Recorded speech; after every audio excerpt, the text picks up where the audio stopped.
अंजना और आप देख रहे हैं हल्ला बोल जनता संवाद। आइए रुक करते हैं आज की बड़ी और खास खबर की ओर। कड़ाके की सर्दी के बीच जरूरतमंद बच्चों के लिए राहत भरी पहल सामने आई है।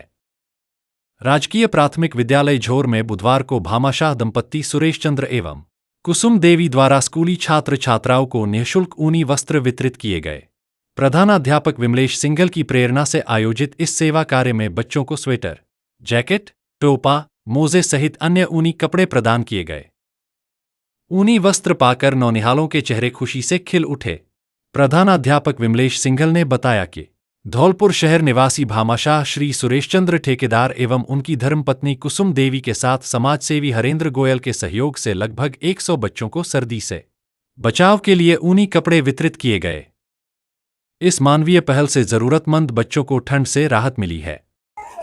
प्यारे बच्चों, आज हमने अपने स्कूल पीए झोर में भामाशाहों की मदद से अपने बच्चों के लिए जो स्वेटर, टोपे और जुर्राब वितरण किए हैं वो हमने अपने भामाशाहों की मदद से किए हैं और आगे भी हम ये प्रोग्राम करते रहेंगे या वितरित करते रहेंगे। आप डेली रोजाना पढ़ने के लिए विद्यालय आते रहिए और ऐसे ही सहयोग बनाए रखें। वीर एकलव्य निषाद कश्यप सेवा समिति धौलपुर व निषाद कश्यप समाज ने भारत की बेटी स्वर्ण पदक विजेता खुशबू निषाद नंदा का धौलपुर की जनता ने किया भव्य स्वागत। लेबनान में आयोजित इंटरनेशनल मिक्स मार्शल आर्ट में एशियन चैंपियनशिप में स्वर्ण पदक जीतकर भारत के तिरंगे का मान संपूर्ण विश्व में परचम लहराकर आज धौलपुर की धरती पर पधारने पर भव्य स्वागत किया गया। धौलपुर की जनता द्वारा अपने पलक पामवड़े बिछाकर फूलों की वर्षा करके भव्य एवं ऐतिहासिक अभिनंदन किया। उल्लेखनीय है कि प्रयागराज निवासी खुशबू निषाद नंदा ने लेबनान में आयोजित international mix martial art Asian championship के फाइनल में तजाकिस्तान की फाइटर वरफीना रहमतुल्लोजिदा को हराकर इतिहास रच दिया। यह मुकाबला 13:12 तक चला। इसमें खुशबू ने शानदार तकनीक, मजबूत मानसिकता और उत्कृष्ट फाइटिंग कौशल का प्रदर्शन किया। प्रयागराज में रहने वाली खुशबू निषाद ने प्रतियोगिता के फाइनल में संघर्ष करते हुए शानदार पंच से गोल्ड मेडल अपने नाम कर भारत का नाम रोशन किया है। स्वर्ण पदक जीतने के बाद खुशबू ने शान से तिरंगे को अपने कंधे पर रखकर राष्ट्रगान पर देश को सैल्यूट किया। यह दृश्य हर भारतीय के लिए बहुत ही भावुक करने वाला था। मार्शल आर्ट की दुनिया में अपनी ताकत का लोहा मनवाते हुए खुशबू निषाद ने यह साबित कर दिया कि प्रतिभा और दृढ़ संकल्प हो तो कोई भी बड़ा मंच कभी दूर नहीं रहता है। इससे पूर्व सर्व समाज के द्वारा रैली महात्मा नंद की बगीची से प्रारंभ करके पुराना शहर, हॉस्पिटल चौराहा, जगन सिनेमा, लाल बाजार, पुरानी सब्जी मंडी होते हुए श्री महामाया मंदिर पर पहुंची। मार्ग में जगह जगह रैली पर पुष्प वर्षा की गई। महामाया मंदिर पर भव्य कार्यक्रम में स्वागत समारोह में खुशबू निषाद, फतेहाबाद के पूर्व विधायक जितेंद्र वर्मा एवं खुशबू निषाद के पिताजी नंदा निषाद का साफा, माला एवं स्मृति चिन्ह भेंट कर अभिनंदन किया गया। आज के कार्यक्रम में कमल निषाद अध्यक्ष, मुकेश निषाद पार्षद, गंगा प्रसाद सरपंच छीतापुरा, मुकेश मरेरिया, माखन सिंह, प्रताप कश्यप, देवेंद्र सिंह कश्यप प्रशासनिक अधिकारी, सुरेंद्र सिंह कश्यप, रोशन कश्यप, पंचम बाथम, जगदीश कश्यप, निरोती कश्यप, राजेश कश्यप, हरि सिंह गुर्जर, मानिक दास महंत महामाया, प्रदीप कश्यप, केशव कश्यप, तूहीराम कश्यप, विमला देवी, हरि कश्यप, गुलाबो देवी, हरिओम शास्त्री आचार्य, करण अल्ले निषाद, पिंकी, मिथिलेश, सुनीता, आशा, सहयोगिनी लक्ष्मी मांझी, मोहित, रोहित, पदम सिंह राणा, अमित गुप्ता, हरि सिंह निषाद, जानकी देवी, हरिओम निषाद, तोताराम निषाद, लच्छी राम, प्रभुदयाल, राजू निषाद उर्फ पूता, मुरारी निषाद, जीवाराम, रासेवक, करण अल्ले, शुभम, अजय, सीताराम, सागर कश्यप एवं हजारों की संख्या में सर्व समाज की जनता जनार्दन उपस्थित रहे। राजकीय विधि महाविद्यालय में मतदाता जागरूकता हस्ताक्षर अभियान चलाया। धौलपुर मतदाता जागरूकता अभियान के तहत राजकीय विधि महाविद्यालय में एक हस्ताक्षर अभियान एवं शपथ अभियान शुरू किया गया, जिसका उद्देश्य समाज में निष्पक्ष, पारदर्शी एवं जिम्मेदार मतदान करके जागरूकता फैलाना है और लोगों को अधिक से अधिक मतदान के लिए प्रेरित करना है। प्राचार्य चंद्रशेखर दीक्षित ने बताया कि महाविद्यालय के अधिकांश छात्र छात्राओं ने इस हस्ताक्षर अभियान में भाग लिया और लोगों से अपील की वे अधिक से अधिक मतदान जागरूकता में हमारे साथ जुड़ें। वहीं एएलसी प्रभारी सहायक आचार्य यज्ञेंद्र नारायण सिंह ने बताया कि हस्ताक्षर एवं शपथ अभियान के माध्यम से विधि विद्यार्थियों ने अधिक से अधिक संख्या में भाग लेकर संदेश दिया है कि मतदान करना लोकतंत्र में सबसे बड़ा दान एवं पवित्र कार्य है। इस दौरान महाविद्यालय आचार्य डा. नीलू गोयल, सहायक आचार्य हेमलता मीना, मनमोहन जायसवाल ने छात्र छात्राओं को मतदान को एक सामाजिक दायित्व बताया। बाड़ी ब्राह्मण समाज के विप्र मंडल ने गौड़ सनाडे फाउंडेशन के जिलाध्यक्ष प्रमोद शर्मा के नेतृत्व में जयपुर पहुंचकर राज्य स्तरीय कार्यक्रम में लिया भाग। बाड़ी महंत मोती डूंगरी महंत कैलाश चंद्र शर्मा की प्रेरणा से पैराडाइज गार्डन में सप्तऋषि मंडल द्वारा ब्राह्मण समाज का पौष बड़ा कार्यक्रम आयोजित किया गया। इसके मुख्य अतिथि राजस्थान सरकार के मुख्यमंत्री भजनलाल शर्मा रहे। इनके अलावा कैबिनेट मंत्रियों ने उपस्थिति दर्ज कराई। गौड़ सनाडे फाउंडेशन जिला अध्यक्ष प्रमोद शर्मा के नेतृत्व में लक्ष्मी नारायण शर्मा, सुरेश शर्मा, राजकुमार वेशानदार, बनवारी लाल शर्मा, डॉ रामगोपाल शर्मा, मुन्नालाल शर्मा, श्रीनिवास शर्मा, विशंबर दयाल शर्मा, दीपू शर्मा ने कार्यक्रम में शिरकत की। इसके अलावा राज्यसभा सांसद घनश्याम तिवारी, सिविल लाइन विधायक गोपाल शर्मा, सरदार शहर विधायक अनिल शर्मा, ब्राह्मण महासभा के प्रदेश अध्यक्ष केशरी शर्मा, गौड़ सनाडे फाउंडेशन के प्रदेश अध्यक्ष देवी शरण शर्मा, ब्राह्मण महासभा के उपाध्यक्ष रामदयाल शर्मा से मिलकर सामाजिक राजनीतिक गतिविधियों पर चर्चा की। सांसद घनश्याम तिवारी को अन्य जनप्रतिनिधियों को बाड़ी क्षेत्र की समस्याओं से अवगत कराया।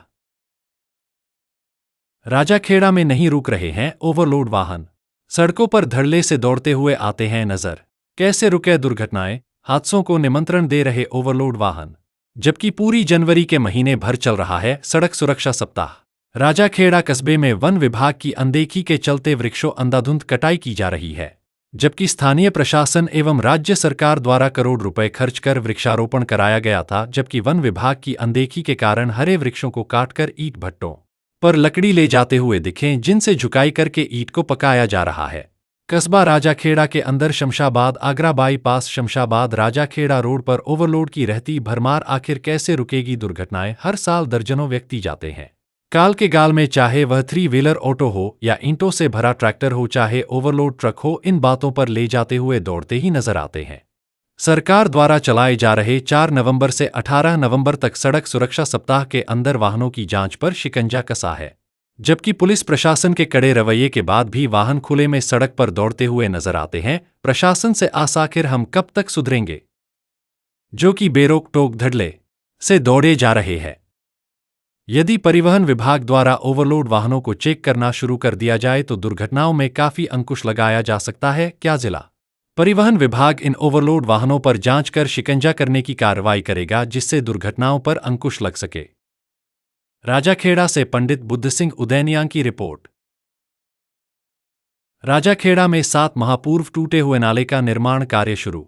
इसी नाले पर होते हैं प्रतिवर्ष लाखों रुपए खर्च। राजाखेड़ा के अंदर आदर्श नगर बस्ती के बीचों बीच बने हुए नाले का निर्माण कार्य शुरू हुआ। यह नाला करीबन 7 महीने पूर्व टूटा हुआ था, जिसकी नगर पालिका द्वारा दिसंबर के अंत में ली गई है, जो कि नाले अभी भी बनने में काफी समय लगेगा। इस नाले को मई जून के 2025 महीने में बरसात पूर्व सफाई के लिए खोला गया था, जिससे नाले की अंदर बनी दोनों साइड की दीवार धराशायी हो गई थी। इस नाले पर सफाई के नाम पर, कभी निर्माण के नाम पर लाखों रुपए प्रति वर्ष खर्च किया जाता रहा है। यदि एक बार भी यह नाला अच्छी तरह से निर्माण कर दिया जाए तो प्रतिवर्ष खर्च होने वाले सरकार के लाखों रुपए की बचत हो सकती है। इस नाले से टूटने के कारण आवागमन करने वाले व्यक्तियों को जान माल का पूरा खतरा रहता था। पूर्व में नाले के निर्माण को लेकर कई बार समाचार प्रकाशित हुए थे। यह नाले वाला रास्ता राजाखेड़ा पुलिस स्टेशन थाने से लेकर बाईपास रोड को क्रॉस करते हुए MJM कोर्ट, राजाखेड़ा न्यायालय एवं राजाखेड़ा वार्ड नंबर 35 को जोड़ते हुए उत्तर प्रदेश की सीमा के लिए जाता है। राजाखेड़ा नगर पालिका समय पर नल की गुणवत्ता की जांच करे, निर्माण हो सके, आवागमन करने वालों को कोई परेशानी ना हो। राजाखेड़ा से पंडित बुद्ध सिंह उदैनिया की रिपोर्ट। तहसीमों के अंदर स्किल डेवलप केंद्र की 4थी शाखा का शुभारंभ हुआ। राजाखेड़ा, राजस्थान जगन संकल्प इनोवेशन फाउंडेशन और फ्रीडम एम्प्लॉयबिलिटी एकेडमी FEA के संयुक्त तत्वावधान में तहसीमों में स्किल डेवलपमेंट सेंटर की 4थी शाखा का शुभारंभ किया गया। इस अवसर पर एफईए के मैनेजर श्री मनोज कुमार और जगन फाउंडेशन के निदेशक श्री दुष्यंत अशोक शर्मा ने कहा कि यह पहल जिले के युवाओं को आत्मनिर्भर बनाने और उन्हें रोजगार के लिए तैयार करने की दिशा में एक महत्वपूर्ण कदम है। सेंटर में युवाओं को 1 वर्ष तक निःशुल्क प्रशिक्षण दिया जाएगा, जिसमें spoken English, computer training, personality development, interview practice और डिजिटल साक्षरता शामिल हैं। प्रशिक्षण लैपटॉप और टैबलेट दोनों पर दिया जाएगा, जिससे छात्रों को आधुनिक तकनीक का अनुभव प्राप्त हो सके। हमने अब इन बच्चों को टैबलेट भी देना शुरू कर दिया है, ताकि उन्हें अच्छी पढ़ाई में मदद मिल सके और वे अपने भविष्य को और भी बेहतर बना सकें। फाउंडेशन का लक्ष्य है कि हर बच्चे को आधुनिक शिक्षा के साथ साथ रोजगार के अवसर भी प्रदान किए जाएं। हर सेंटर में एक युवा को टीचर नियुक्त कर रोजगार की पहल भी की गई है। फाउंडेशन ने भविष्य में और केंद्र खोलने की घोषणा की है, जिससे जिले के अधिक से अधिक युवाओं को लाभ मिल सके। राजाखेड़ा से पंडित बुद्ध सिंह उदैनिया की रिपोर्ट। बाड़ी रोड धौलपुर में मूटको मूनलाइट कैफे का शुभारंभ। पूर्व सभापति रितेश शर्मा ने किया फीता काटकर उद्घाटन। धौलपुर बाड़ी रोड स्थित हाउसिंग बोर्ड कॉलोनी के समीप राजश्री रेस्टोरेंट एंड होटल के सामने नवस्थापित मूटको मूनलाइट कैफे का भव्य शुभारंभ पूर्व सभापति रितेश शर्मा द्वारा फीता काटकर किया गया। उद्घाटन अवसर पर बड़ी संख्या में गणमान्य नागरिक एवं युवा उपस्थित रहे, जिसमें वर्तमान अभिभाषक संघ के अध्यक्ष हरिओम शर्मा, अधिवक्ता अतुल भार्गव आदि गठमान्य लोग उपस्थित हुए। राजस्थानी देसी अंदाज में तैयार यह कैफे अपनी अनूठी डिजाइन और पारंपरिक परिवेश के कारण आगंतुकों के बीच चर्चा का विषय बना रहा। विशेष रूप से मेडिकल कॉलेज के छात्रों एवं युवाओं को यह कैफे काफी पसंद आया। लोगों ने कैफे की सजावट, बैठने की व्यवस्था और देसी थीम की सराहना की। कैफे में स्वादिष्ट एवं स्पेशल डिशेज को पूरी स्वच्छता के साथ परोसे जाने का दावा किया गया है। कैफे संचालक ने बताया कि यहां स्वच्छता, गुणवत्ता और स्वाद का विशेष ध्यान रखा जाएगा तथा परिवार व मित्रों के साथ समय बिताने के लिए यह एक उपयुक्त स्थान होगा। हलाबोल जनता संवाद न्यूज परिवार की ओर से भी कैफे संचालक को उनके नए प्रतिष्ठान की शुरुआत के लिए हार्दिक बधाई एवं शुभकामनाएं दी गईं तथा इसे और अधिक आकर्षक एवं सफल बनाने की कामना की गई। वर्षों बाद दिखी ऐतिहासिक सफाई, शहरवासियों ने की सराहना। रेलवे स्टेशन बाड़ी पर रेल यातायात बंद होने के बावजूद आज तक जिस तरह की सफाई नहीं हो पाई थी, वह कार्य अब नगर पालिका बाड़ी के अधिशासी अधिकारी अमिताभ बच्चन मीणा के नेतृत्व में संभव हो पाया। तड़के सुबह स्वयं मौके पर पहुंचकर अधिशासी अधिकारी ने नगर पालिका की टीम के साथ रेलवे स्टेशन परिसर में विशेष सफाई अभियान चलाया। इस दौरान स्टेशन परिसर से गंदगी के बड़े बड़े ढेर हटाए गए। वर्षों से जमी गंदगी, कचरा और झाड़ियां साफ कर क्षेत्र को स्वच्छ व सुव्यवस्थित बनाया गया। अभियान में न केवल सफाई की गई, बल्कि आमजन को यह संदेश भी दिया गया कि रेल बंद होने का मतलब जिम्मेदारी खत्म होना नहीं होता। शहरवासियों ने अधिशासी अधिकारी अमिताभ बच्चन मीणा की इस पहल की खुलकर प्रशंसा करते हुए कहा कि ऐसे अधिकारी ही शहर की सूरत बदलते हैं, जो कार्यालय में बैठने के बजाय खुद मैदान में उतरकर काम करते हैं। यह अभियान साबित करता है कि जहां इच्छा शक्ति और नेतृत्व मजबूत हो, वहां बदलाव अवश्य आता है। नगर पालिका बाड़ी द्वारा चलाया गया यह विशेष सफाई अभियान आने वाले समय में स्वच्छता के क्षेत्र में एक मिसाल बनेगा। राजाखेड़ा रेन बसेरा में मूलभूत व्यवस्थाओं का अभाव, प्रशासन ध्यान दें। राजाखेड़ा के अंदर बने स्थायी रैन बसेरा में इस समय मूलभूत सुविधाओं का अभाव है, जो कि रेहन बसेरा के अंदर आने वाले व्यक्तियों को सुविधा पर्याप्त नहीं होती है। रेन बसेरा में कई साल पुराने 12 जोड़ी गड्ढे और रजाई है, जिनकी खस्ता हालत है, एवं 2 ही पलंग है। एवं रेन बसेरा के अंदर पानी पीने की कोई व्यवस्था नहीं है, जबकि वहां लगी जेट पंप का पानी खारी है। तथा रेन बसेरा में आने वाले व्यक्तियों को जो रात्रि विश्राम करते हैं, कोई चाय वगैरह की व्यवस्था भी नहीं होती है। महिलाओं के लिए कोई अलग से कमरा उपलब्ध नहीं है, क्योंकि एक हाल के अलावा 2 नंबर कमरे के अंदर शुरू से ताला ही पड़ा है। एक कमरा स्टाफ के लिए है, एक कमरा स्टोर बना रखा है, जिसमें गद्दे रजाई पड़े हुए हैं। यदि रात्रि में 8 बजे उपरांत कोई भी व्यक्ति रहने बसेरा में आते हैं, उनके लिए खाने पीने की कोई व्यवस्था नहीं है। तथा कड़ाके की ठंड पड़ने के कारण रैन बसेरा पर अलाव की कोई व्यवस्था नहीं है, जहां पर सप्ताह में केवल एक दिन 10 किलो लकड़ी डाली जाती है।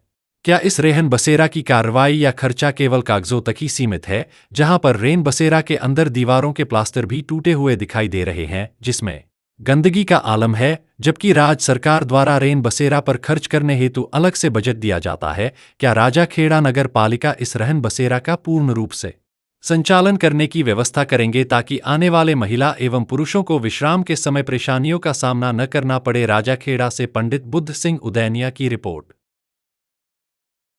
दुष्कर्म करने के मामले में एक आरोपी को सुनाई 20 साल की सजा। बटा कोर्ट ने पीड़ित प्रतिकार स्कीम के तहत पीड़िता को 5 लाख रुपए दिलाए जाने के दिए आदेश। राजस्थान के धौलपुर जिले के विशेष न्यायालय पॉक्सो कोर्ट ने जिले के महिला पुलिस थाना पर साल 2024 में दर्ज हुए 14 वर्षीय नाबालिग छात्रा के साथ जबरन दुष्कर्म करने के मामले में एक मुलजिम को दोषी करार देते हुए उसे 20 वर्ष के कठोर कारावास की सजा सुनाई है। साथ ही कोर्ट ने पीड़ित प्रतिकार स्कीम के तहत पीड़िता को 5 लाख रुपए दिलाए जाने के भी आदेश दिए हैं। विशेष न्यायालय पॉक्सो कोर्ट के विशिष्ट लोक अभियोजक संतोष मिश्रा ने बताया कि धौलपुर जिले के महिला पुलिस थाना पर एक परिवादी ने 13 सितंबर 2024 को रिपोर्ट दर्ज कराई थी, जिसमें उसने बताया कि उसकी 14 वर्षीय भतीजी कक्षा 10वीं में पढ़ रही थी और 11 सितंबर 2024 को वह कोचिंग पढ़ने गई हुई थी। जब वह कोचिंग से घर नहीं लौटी तो उसे तलाश किया गया तो वह देर शाम 7:30 बजे रोती हुई घर आई। पीड़िता ने घर आकर परिजनों को बताया कि वह कोचिंग से पढ़कर घर आ रही थी तो रास्ते में सलमान उर्फ लवेडू उसे जबरन पकड़कर और जान से मारने की धमकी देकर एक सुनसान मकान में ले गया, जहां आरोपी सलमान ने जबरन दुष्कर्म किया।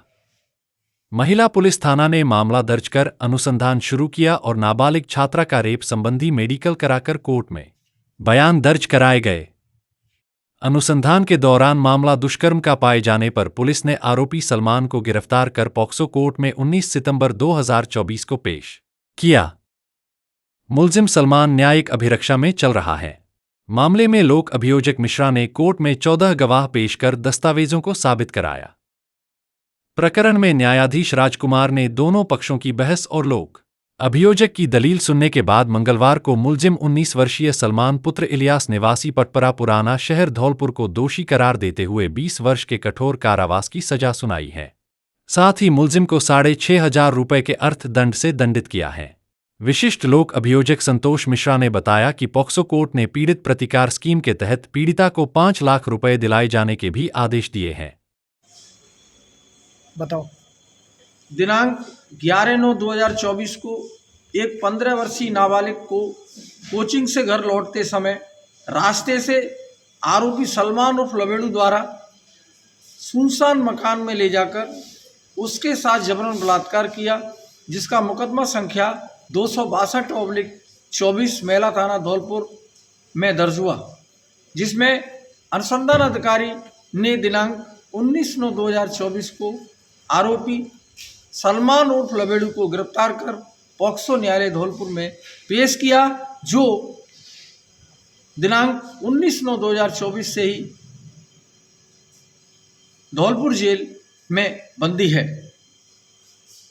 पॉक्सो न्यायाधीश श्री राजकुमार जी ने दोनों पक्षों की बहस सुनकर मुझ लोक अभियोजक की दलीलों व बहस पर मनन करते हुए आज दिनांक 6/1/2026 को आरोपी सलमान उर्फ लवेडू पुत्र इलियास उम्र 19 साल निवासी मोहल्ला पटवरा पुराना शहर धौलपुर को नाबालिग के साथ जबरन बलात्कार करने व जबरन रास्ते से अगवा करने का दोषी पाते हुए उसे धारा 64 BNS व पॉक्सो एक्ट की धारा 3/4(2) पॉक्सो एक्ट में 20 वर्ष का कठोर कारावास एवं 5,000 रुपये के अर्थदंड से दंडित किया। साथ ही धारा 137(2) BNS में 4 वर्ष का कठोर कारावास एवं 1,000 रुपये के अर्थदंड से दंडित किया एवं धारा 351(2) BNS में 1 वर्ष का साधारण कारावास व 500 रुपये के अर्थदंड से दंडित किया। सभी सजाएं एक साथ चलेंगी। साथ ही मुझ लोक अभियोजक के निवेदन पर पीड़िता को पीड़ित प्रतिकर स्कीम के तहत श्री पॉक्सो न्यायाधीश राजकुमार जी ने 5 लाख रुपए के पीड़ित प्रतिकर के तहत पीड़िता को दिलाए जाने का भी आदेश दिया।